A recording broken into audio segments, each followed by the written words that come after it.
참된 아빠, 참된 아빠라는 제목으로 같이 말씀 나누겠습니다. 여러분, 아버지 날입니다. 여러분들의 아버지가 살아계시든 돌아가셨든 이 시간을 통해서 깊이 한번 생각하는 시간을 갖기를 바랍니다. 또 내가 아버지 된 입장이라면 자녀에게 아빠로서 성경 안에서 어떤 아빠로 서야 하는지 몇 가지 내용을 가지고 살펴보고 이렇게 적용하는 시간을 가졌으면 좋겠습니다. 첫 번째로요, 같이 나누고자 하는 것은 안아주어 화해하는 아빠입니다. 안아주어 화해하는 아빠. 여러분, 이 누가복음 15장에 나오는 이 이야기 소개해주는 탕자의 이야기죠. 너무나도 유명해요. 그래서 어린아이부터 노년까지 누구나 다 아는 이야기입니다. 한 장의 스토리가 이 스토리가 한 장에 담겨 있다 보니까 너무나도 단순한 이야기 같지만 한 장에 담아내기에는 너무나도 고통스럽고 혼란스럽고 뼈를 깎는 듯한 아픔을 다 감당하기에 어려운 그 무게가 있습니다. 이 누가복음 15장을 한 장 읽을 때 여러분 1분이면 다 읽습니다. 그렇죠? 그러나 그 무게를 가늠하는 데는요 1년, 3년, 5년이라는 세월이 흐를 수 있습니다. 왜냐하면 자녀를 향한 아버지가 감당하는 무게이기 때문입니다. 잘 알다시피 둘째 아들이 아버지에게 먼저 재산권을 요구합니다. 파격적인 아들이에요. 돌발 행동을 하는 거죠. 대놓고 아버지 면상에 대고 당신 일찍 죽었으면 좋겠습니다 라고 하는 격이에요. 혹시 여러분 자녀 중에 이런 자가 있습니까? 기가 찰 노르실 것입니다. 그렇죠? 자신에게 할당받아야 될 유산, 그 몫을 먼저 땡겨달라고 하면서 집 밖을 나갑니다. 자신이 꿈꾸고 설계했던 휘황찬란한 그림을 가지고 아빠 곁을 떠나고자 하는 것이죠. 누구보다도 더 잘 살 수 있고 아빠 그늘밑이 아니라 독립적으로 당당하게 살려는 마음도 가지고 있었을 것이에요. 아마도 아빠의 그 생활 방식에 진절머리가 나고 이거보다는 내가 훨씬 더 잘 살 수 있고 성공할 수 있으라는 확신을 갖고 떠났을 것입니다. 정채봉 작가의 두꺼비와 개구리라는 글인데요. 그 내용이 이렇습니다. 두꺼비와 개구리가요 논두렁을 가고 있었어요. 개구리가요 이제 엉금엉금 기어가는 이 두꺼비를 향해서 말합니다. 그렇게 느리게 가서야 언제 양지바른 언덕에 갈래? 두꺼비가 이제 개구리에게 대꾸하는 것이죠. 너는 그렇게 빨리 가서 뭐 할 건데? 개구리가 말하는 거죠. 그냥 빨리빨리 가는 거야. 거기에 시간이 남아서 누워있으면 얼마나 좋아. 두꺼비가요 주변을 바라보면서 개구리에게 이렇게 말을 합니다. 아이, 이렇게 천천히 가는 것도 좋아. 이슬 방울도 들여다보면서 풀꽃하고도 대화하고 좋은 공기도 좀 마셔가면서 그러는 거지. 개구리가요 이 답답한 이 두꺼비를 이해를 못합니다. 그러면서 펄쩍펄쩍 뛰어가면서 말하는 것이 어휴 답답한 인생아, 나의 빠름은 너의 느림과 동행이 될 수 없어. 야 먼저 간다. 그러면서 힘차게 점프하면서 금세 사라졌습니다. 두꺼비는 천천히 갑니다. 하늘도 천천히 보고 파리도 천천히 잡아먹고 돌틈에 기대어서 졸기도 하고 엉금엉금 기어가는 거죠. 두꺼비가 도랑을 건너다 말고 한 시체를 발견하게 되어 자세히 가서 봤더니 경운기에 치여서 죽어 먼저 간 개구리였습니다. 저는 이 글을 통해서 오늘 본문 둘째 아들과 많이 겹치게 보였어요. 자신만만하게 집 밖을 달려갔던 둘째 아들의 결말은 빈 털터리의 신세가 되고 말았습니다. 망해도 철저하게 망했어요. 완전히 죽은 인생입니다. 그래도 좀 살아보려고 동물을 치면서 끼니를 때우려고 하는데 그마저도 아무도 받아주지 않는 거예요. 굶어 죽을 판입니다. 그때 아빠가 생각나는 거예요. 그리고 자신의 잘못된 생각을 접어두고 아빠 집으로 향하는 거죠. 집으로 가면 굳게 닫혀있는 문을 또 어떻게 열까? 뭐라고 또 구차하게 변명을 할까? 어쩔 줄도 모른 채 집으로 향했을 것입니다. 집으로 향하고 있는데 저 멀리서 달려오는 자가 있어요. 누구지? 누구지? 아빠잖아. 아빠는요, 멀리서 둘째 아들을 알아보고 불쌍히 여겨서 재빨리 달려가서 그 둘째 아들을 껴안습니다. 아들의 상태를 먼저 다 아는 것입니다. 이 아들이 어떻게 될 것이라는 것을 다 알았기 때문에 그렇게 기다리면서 먼저 따라와서 안아주는 것이죠. 그래서 김홍신 소설가의 그 겪어보면 안다라는 이 글이요, 마치 이 둘째 아들을 아는 그 아버지의 마음을 꼭 대변하는 것 같아요. 그 내용이 이래요. 굶어보면 안다. 밥이 하늘인걸. 목마름에 지쳐보면 안다. 물이 생명인걸. 일이 없어 놀아보면 안다. 일터가 낙원인걸. 아파보면 안다. 건강이 엄청 큰 재산인걸. 잃은 뒤에 안다. 그것이 참 소중한걸. 이별하면 안다. 그이가 천사인걸. 지나보면 안다. 고통이 추억인걸. 불행해지면 안다. 아주 작은 게 행복인걸. 아버지가 둘째 아들을 너무나도 잘 알았어요. 이별, 굶주림, 허망, 아픔, 배고픔, 목마름, 그 둘째 아들이 잃어가는 것을 누구만아도 잘 알았기에 멀리서부터 뛰어나와서 힘껏 껴안아 주는 것입니다. 구약 성경에 보면요, 성경에 자녀와 아버지에 대한 이렇게 정확한 그 관계를 많이 이렇게 나오는데, 표기하는데, 말라기서에 이런 구절이 있습니다. 4장 6절인데요.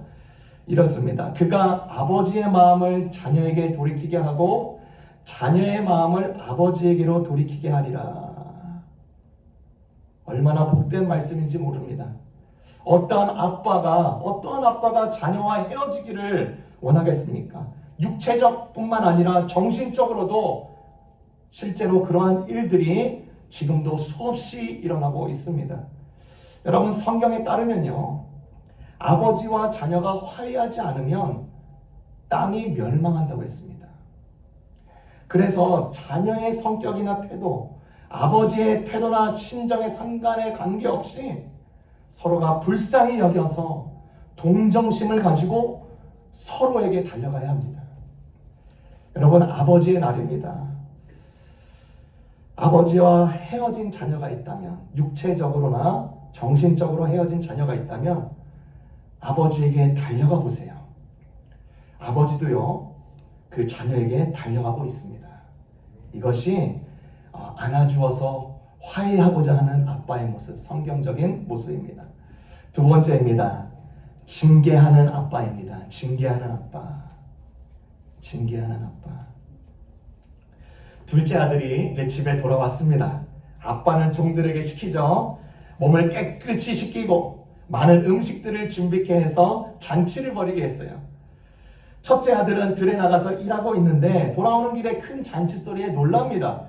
자초지종을 물었더니 그 둘째 아들이 돌아왔다는 것이죠. 자신의 동생이 돌아왔으니까 얼마나 기뻐해야겠습니까? 그런데 그를 반기는 것이 아니라 아버지에게 화내면서 이렇게 말을 하죠. 아버지, 창녀와 함께 아버지의 재산을 탕진한 아들이 집에 왔는데 그를 위해서 아주 좋은 A2뿔 소를 잡으셨네요. 참. 아버지가 그 얘기를 듣고 그렇게 얘기하는 거예요. 아들아, 생각해봐. 네 동생은 죽었다가 살아났고 잃었다가 다시 찾았으니 얼마나 감사한 일이냐. 내 모든 재산 사실 네 거 아니야? 라고 그렇게 답변합니다. 그리고 나서 여기서 이야기가 끝나요. 여기 등장하는 아버지는 참 온유하고, 그렇죠, 따뜻하시고 마음이 넓으신 아버지로 그려지고 있습니다. 둘째 아들 집 나갈 때 생각해 보세요. 둘째 아들 집 나갈 때 그렇게 난리를 치더니 이제 큰 아들도 이 난리를 치는 거예요. 아버지 입장에서는 속이 터질 수도 있어요. 에라이 속 좁은 놈아, 니들끼리 알아서 잘해봐. 자식들아, 잘해주면 끝이 없어. 이러지 않았습니다.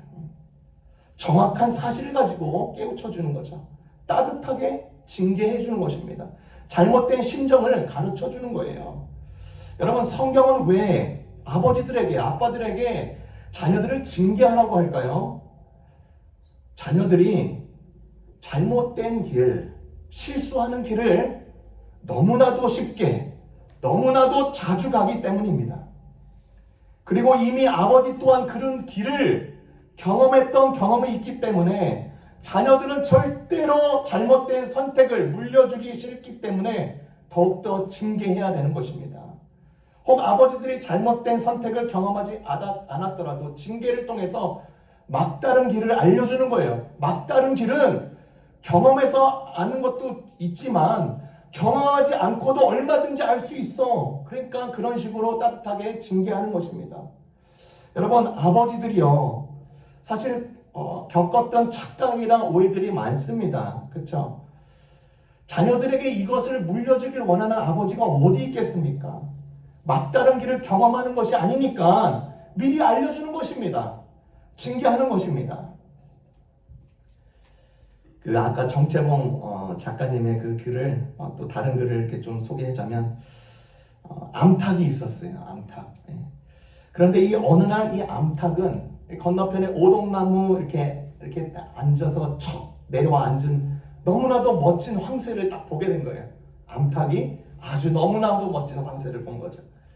암탉은 이 황새가 너무나도 부러운 것이에요. 암탉이 이제 황새에게 말을 건넵니다. 어떻게 그렇게 아름다울 수 있어요? 황새가 이제 말을 하는 거죠. 아름답다니 별말을 다 듣는구나. 나는 그냥 나다울 뿐이야 라고 했어요. 그래서 암탉은 좀 비결을 알고 싶었나 봐요. 그래서 끈질기게 묻습니다. 먹이는 무엇을 먹나요? 운동은 무엇을 하나요? 그랬더니 황새가 그렇게 말하죠. 먹이는 그냥 물고기나 우렁을 잡아먹고 운동이라야 나는 나는 거 이거밖에 안 해. 암탉은 그날부터 황새처럼 되기 위해서 물고기가 아니면 먹지를 않습니다. 그리고 날기 운동에 모든 시간을 다 쏟아요. 점점 암탉은 황새처럼 우아해지기는커녕 빼빼 말라져가고 알도 낳지 못하는 날이 늘어가고 있습니다. 어느 날 주인이 이 암탉을 보면서 붙들어서 목을 비틀면서 말하는 것이에요. 빌어먹을 것 같으니라. 계란은 낳지 않고 주지에 나르려고 하니 널 튀김이나 먹어야겠다. 여러분, 암탉이 하나의 착각으로 인해서 죽음까지 가는 거예요. 그렇죠? 우리 아버지들은 이랬던 저랬던 이미 많은 착각들을 경험했습니다. 그래서 우리 자녀들에게는 그 착각을 물려주지 않기 위해서, 경험하지 않도록 위해서 더 주의를 주고, 그렇죠? 징계를 하는 겁니다. 징계가 중요하기 때문에 성경은 자녀들을 징계하라는 내용들이 종종 나옵니다. 에베소서 6장 4절에 보니까 아버지들이여 여러분의 자녀를 노엽게 하지 마십시오. 오히려 주님의 훈련과 훈계로 양육하십시오. 여러분, 자녀를요 사랑으로 징계하고 지도하는 것은요 아버지와 자녀 사이에 좋은 관계로 이어지고 거기에는 하나님의 복이 흐르게 됩니다. 잠언 22장 6절에는요 자녀들이 마땅히 가야 할 길을 걷게 하라. 그리하면 늙어도 그 길을 떠나지 아니하리라. 아버지가 자녀와 함께하는 이 모든 일에서 자녀에게 하나님의 말씀을 전하는 기회로 삼으라는 것입니다. 그 자녀들 또한 또 자녀를 낳아서 그 자녀에게도 동일한 심정을 가지고 그 인식을 가지고 그 내용들을 전달할 것인 거예요. 제가 어렸을 때 이제 아버지를 생각하면서 징계를 받았던 경우, 그러니까 크게 혼났던 적은 많이 없지만 그래도 가장 크게 혼났던 적이 있다라고 하면은 딱 이 순간이었습니다. 뭐냐면 거짓말할 때. 거짓말할 때는 얄짤없어요. 거짓말할 때는 그날 구두 조각 가지고 와가지고 이제 맞는 거예요. 왜냐하면 이제 거짓말 하나 하다 보면 여러분 잘 아시죠? 거짓말 하나 하면 거짓말 2개 만들어야 돼요. 거짓말 5개 만들어야 돼요. 다 안 걸린 줄 알았는데 나중에 다 드러나고 아주 마이너스가 되는 거예요. 그러니까 애초에 이 거짓말이라는 이 싹을 아버지는 원하지 않는 거예요. 그러니까 이걸 얼마나 많이 강조하셨는지. 그렇죠? 부두적으로 맞으면은 또 자녀가 또 상처를 받을까봐 여러분 잘 아시는 안티프라민, 그렇죠? 안티프라민 딱 갖고 와서 그거를 제 허벅지에다 이렇게 발라주는데, 근데 또 그것 때문에 또 감동받아서 울어요. 그러니까 더 이제 거짓말하면 안 되겠다. 그렇죠? 징계하는 것입니다. 징계해야 돼요. 요즘 제 두 딸이 이렇게 요즘 다툽니다. 6살, 2살인데도 다퉈요. 이 둘째 딸은 언니를 이겨 먹으려고 해요. 머리부터 그냥 잡아챕니다. 이렇게. 그냥 몰래 하는 것도 아니에요. 부모님 딱 북한이 보고 있으니 이렇게 부모 앞에서 당당하게 해요. 언니는 그래도 봐줘요. 둘이 싸우다 보면 어떤 내용으로 싸우나 잘 듣게 되는 거죠. 보면 항상 둘이 잘못했어요. 그래서 둘 다 무릎 꿇고 손 들게 합니다. 그리고 설명을 해주고 이제 고쳐주는 것이죠. 근데 또 거기에서 또 연기가 들어가요. 둘째는 연기하는 거죠. 그래서 눈물 연기하면서 엄마한테 쫄래쫄래 가서 이르는 거예요. 징계해야 되는 거죠. 그렇죠? 다시 반복하지 않도록. 여러분들이 아버지에게 들었던 훈계나 징계의 내용들 한번 생각해 보세요. 기억하시죠?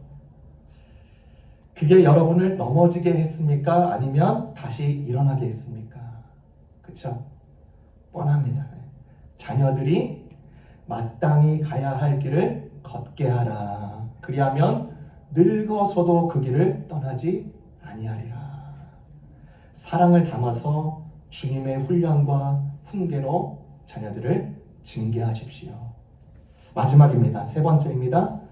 참된 아빠는요, 모델이 되어주는, 그러니까 모델이 되어주어 가르치는, 그 모델 자체가 가르쳐주는 것인데 모델이 되어주는 아빠입니다. 오늘 본문에는요, 이제 큰 아들의 불만으로 이야기가 끝나지만 저는 그 이후의 이야기가 어떻게 됐을까 늘 궁금했습니다. 그래서 조금 상상력을 가동하자면 그 첫째 아들과 둘째 아들이 자라서 가정을 이루었다고 한번 가정해 봅시다. 이제 본인들이 이제 아비가 되어서 자녀를 키울 때, 그렇죠? 내가 전에 했던 행동을 똑같이 하는 자녀들을 볼 때 자신의 아버지가 많이 생각났을 것이에요. 우리 아버지가 정말 나에게 많은 것을 가르쳐 주었구나. 나에게 모델이 되었구나. 와, 대단하다. 참 좋은 모델로서 딱 맞는 가르침을 주었다고 크게 감사했을 것입니다. 둘째 아들은 가장이 되어서 둘째 아들의 가장 역할 나름대로, 첫째 아들은 가장이 되어서 첫째 아들 나름대로 자신의 자식들을 보면서 그런 마음을 더욱더 느꼈을 것입니다. 왜냐하면 몸은 늙어갈지라도 추억은 절대 늙지 않기 때문입니다. 그때 아버지가 자신들의 모델이 되어준 것이 참된 가르침이었다는 것을 알았을 것입니다. 저 역시 이 본문을 대하면서 저희 아버지를 생각해 보았고, 또 저희 아버지를 더 잘 이해하기 위해서 저희 아버지의 아버지, 할아버지를 더 생각해 보았습니다. 저의 모델이 되어주는 아버지의 아버지를 먼저 이해해야 아빠를 좀 더 이해하고 더 품을 수 있기 때문인 것입니다. 저희 할아버지는요, 호랑이 할아버지였습니다. 눈빛 이렇게 보면요, 날아가는 참새가 떨어진다. 그 표현이 할아버지 거예요. 허튼 소리를 일절 안 하십니다. 약속하시는 것은 무슨 일이 있어도 지킵니다. 그리고 같이 이제 그때는 이제 요즘같처럼 이렇게 뭐 큰 테이블이었어요. 밥상 테이블, 그 목각으로 된 그 원형 그 있잖아요. 그 접는 거 아시죠? 거기에서 이렇게 둘러 앉아서 밥 같이 먹는 거예요. 상 펴가지고. 왜 그렇게도 그렇게 말이 없으신지, 그쵸? 체할 것 같아요. 밥을 먹는데. 근데 진짜 체했습니다. 그 분위기가 여러분 아시겠죠? 농담도 없고 대화도 없습니다. 밥 먹자 하고 20분 동안 긴 침묵 속에서 밥 먹습니다. 농담도 하고 담수도 나누고 하면 좋은데 일절 그런 게 없어요. 그래도 제게 할아버지는 좀 특별한 분이었습니다. 할아버지가 제게 남겨준 말이 여러 가지가 있는데 그중 몇 개 뽑자면 이렇습니다. 호랑이 굴에 들어가도 정신만 똑바로 차리면 산다. 하루에 책을 읽지 않으면 입에 가시가 돋는다. 삼강오륜, 천자문 이런 것들을 알려주었어요. 그러니까 어릴 때는 도통 이해가 안 되는데 왜 이걸 왜 시키는 거야? 근데 커서 보니까 얼마나 고맙고 감사한지 몰라요. 그런 할아버지가 저희 아버지가 이제 젊었을 때, 아주 어렸을 때 유학을 보내기로 결정을 합니다. 국내 유학입니다. 무주에서 서울로 중학교 2학년 아버지를 유학 보내는 자체가 거의 말이 안 됩니다. 1968년경이에요. 어려운 형편에서도 교육을 위해서 보냈지만 왜 그렇게 했는가? 보다 큰 나무로 성장케 하기 위해서 힘든 결정을 그렇게 하신 것입니다.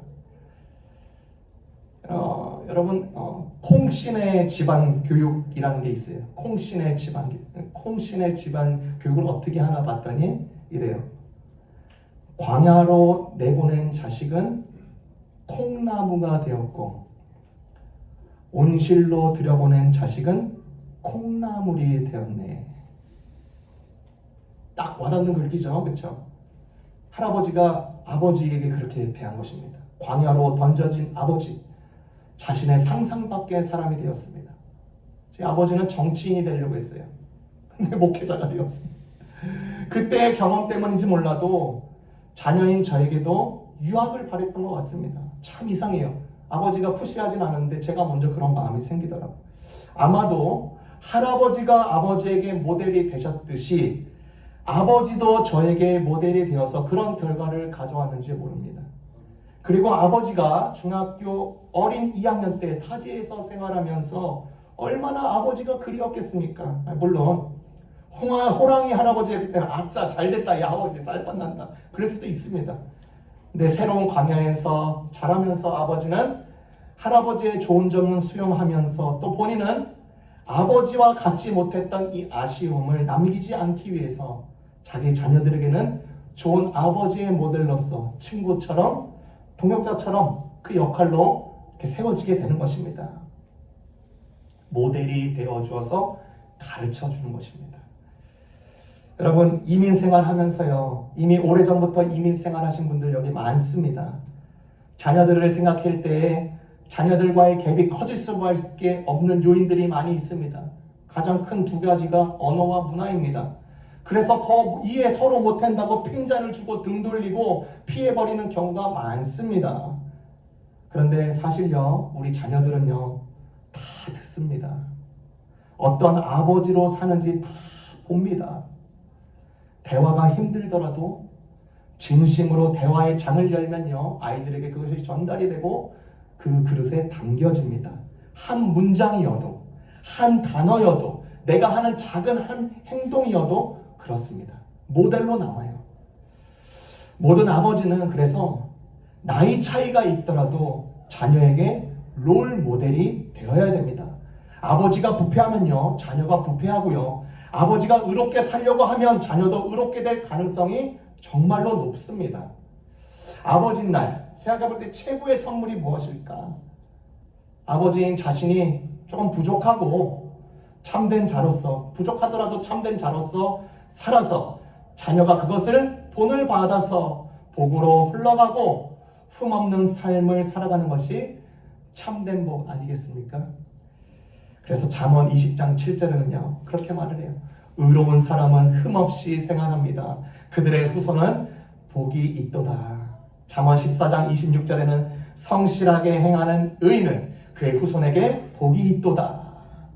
여호수아가 그렇게 고백하죠. 24장 15절에 오직 나와, 그리고 누구까지요? 내 집은, 내 가족들은 여호와를 섬기겠노라. 아버지 날을 맞이하는 모든 아버지들에게 참된 아빠로서 계속 승승장구하고 주의 안에서 건승하시기를 주님의 이름으로 축원합니다. 기도하겠습니다. 사랑의 주님, 참으로 감사를 드립니다.